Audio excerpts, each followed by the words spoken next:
పొద్దుగుకులు super six అంటారు దేనికి? ఇంకేం లేదా సమస్యలు? నిన్న కాక మొన్న మన అన్న మిర్చి ఆడికి వెళ్తే ఆడు మిర్చి దొంగతనం చేశారంట.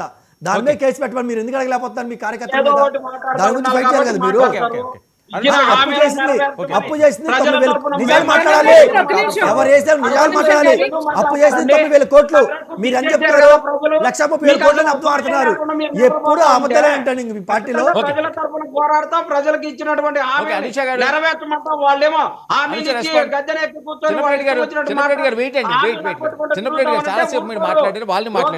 చెప్పాడు కాలర్ పట్టుకోండి అని చెప్పేసి లోకేష్ బాబే చెప్పాడు కదా. సరే ఇచ్చిన ఎంత మైనారిటీగా ఉన్నా కూడా ఇదిగో సీట్లలో ఎంత మైనారిటీగా ఉన్నా నోరేసి పడిపోకూడదండి. మేము మీకు టైం ఇచ్చాము, మీకు రెస్పెక్ట్ ఇచ్చాము. ఒక నిమిషం చెన్నపరెడ్డి గారు, చాలా సంతోషంగా ఉంది. ఇప్పటికైనా వైసీపీ పార్టీ వాళ్ళకి రోడ్ల గురించి గుర్తొచ్చింది. అసలు రోడ్లు బాగు చేయాలి, రోడ్లన్నీ గత 5 ఏళ్లలో అధ్వానంగా అయిపోయింది అనేది మీకు గుర్తొచ్చినందుకు ఫస్ట్ నేను సంతోషంగా ఉందండి. మీలాంటి వాళ్ళని ఏం చేయాలంటే ఇప్పుడు అడుగుతున్న వాళ్ళని 2024కు ముందు మాకు ఇక్కడే గౌరీపట్నం పంగిడి రోడ్లు ఉంటాయి కదా, రోడ్డు మీద ఒక్కసారి తిప్పాల్సిందండి. ఈ వైట్ డ్రెస్ వేసుకుని చక్కగా మల్లెపూలా కూర్చున్నారు కదా, జస్ట్ చిన్న 1 మీటర్ క్రాస్ చేసేసరికి మొత్తం నల్ల రంగు ఎర్ర రంగు అయిపోయేది అనమాట. అది ఎర్రమట్టి అదంతా. సో అలా చేశారు మీరు రోడ్లు, అలా చేశారు మీరు రోడ్లు. మిమ్మల్ని ఎప్పుడు చూసినా, మేము ఎక్కడ చూసినా, ఏ ఫోటో చూసినా అనూష గారు మాత్రం ఎప్పుడు నల్ల కప్పుతో కనపడలే. ఖచ్చితంగా అనూష గారు ఇలానే కనపడ్డారు, ఎంతే అందంగా కనపడ్డారు, ఇలానే ఉన్నారు. ఎప్పుడు నల్ల కప్పు జగన్మోహన్ రెడ్డికి మీకు ఇదే ఫ్యాంటసీ ఏంటంటే అందాల గురించి? నాకు అర్థం కాదు. జగన్మోహన్ రెడ్డికి మీకు ఒక ఫ్యాంటసీ ఉందా ఏంటి? అందాల గురించి, అందం గురించి మాట్లాడుతూ ఉంటారు. రెడ్డి గారు ఒక్క నిమిషం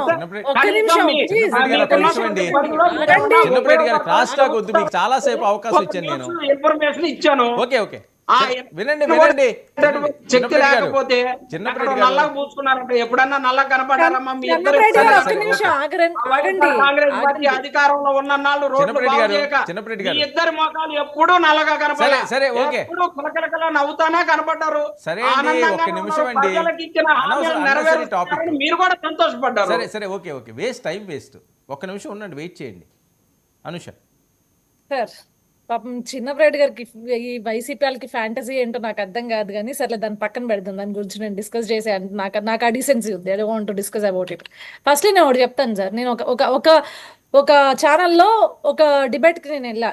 నేను స్వయంగా తాడేపల్లిగూడెం లీడర్ ఆయన ఉన్నారు కదా, సో ఆయన నేను అడిగానండి, తాడేపల్లిగూడెం ఎమ్మెల్యే గారు నేను అడిగాను, జనసేన పార్టీకి సంబంధించిన ఎమ్మెల్యే గారు నేను అడిగాను, సార్ దిస్ ఇస్ ద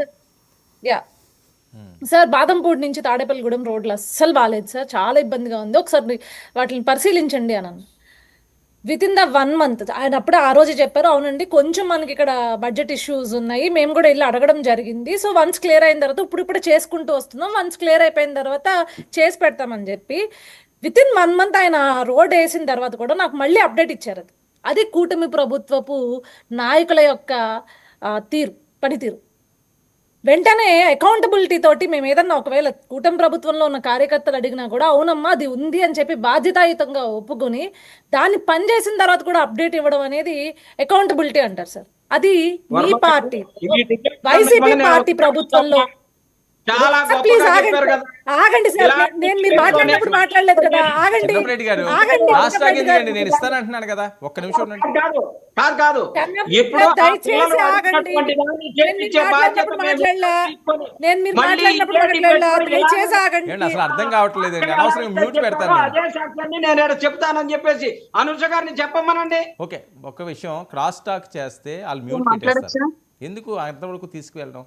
మీకు ఇస్తున్నాను కదా, ఒక్క నిమిషం ఇస్తాను. అనుష సో అట్లాంటి ఈరోజు ట్విట్టర్లో కూడా ఎక్కడైనా సరే ట్యాగ్ చేసి ఇక్కడ ఈ రోడ్స్ బాగాలేదు, లేకపోతే ఇక్కడ ఈ స్కూల్స్ బాగాలేదు, లేకపోతే ఇక్కడ ఈ హాస్పిటల్స్ బాగాలేదు అన్నప్పుడు ఒక అకౌంటబిలిటీగా నారా లోకేష్ గారు కావచ్చు, లేకపోతే పవన్ కళ్యాణ్ గారి నుంచి ఆఫీస్ నుంచి కావచ్చు, ఆఫీస్కి సంబంధించిన అకౌంట్ నుంచి కావచ్చు, లేకపోతే ముఖ్యమంత్రి గారు కావచ్చు, ఎక్కడికక్కడ స్పందిస్తున్న పరిస్థితి మనం ఈ గత 9 నెలల నుంచి మనం చూస్తున్నాము.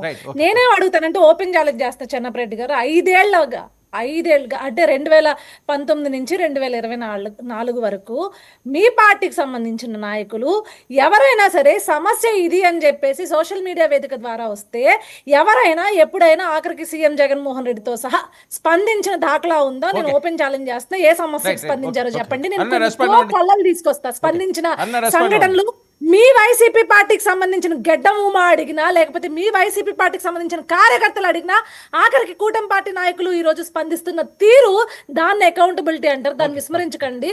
మీరు ఒక సమస్యను తీసుకొచ్చారు కదా, నాకు చేతనైనంతలో నేను, లేకపోతే అరుణ గారికి చేతనైనంతలో అరుణ గారు ఈ రోజు మేము అధిష్టానానికి తీసుకెళ్లే పరిస్థితి ఉంటుంది, ప్రభుత్వానికి తీసుకెళ్లే పరిస్థితి ఉంటుంది. అప్పుడు కదా ఒకవేళ ప్రభుత్వం పట్టించుకోకపోతే మీరు అడగాల్సింది.